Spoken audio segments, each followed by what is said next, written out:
Councillor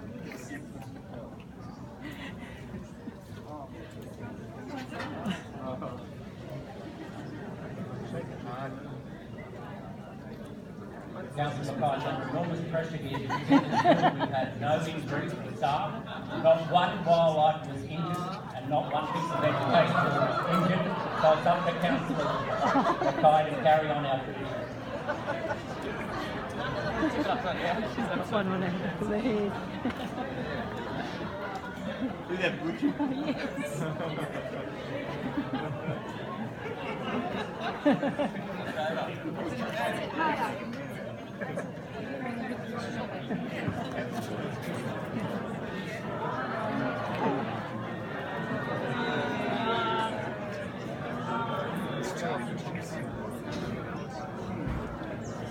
I haven't got a photo.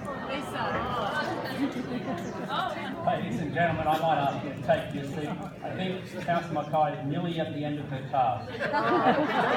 Your Excellency, Mrs. Jersey, I can actually advise that Mrs. Mayor and my fellow councillors know that once Councillor Jenkins, he always takes the spotlight.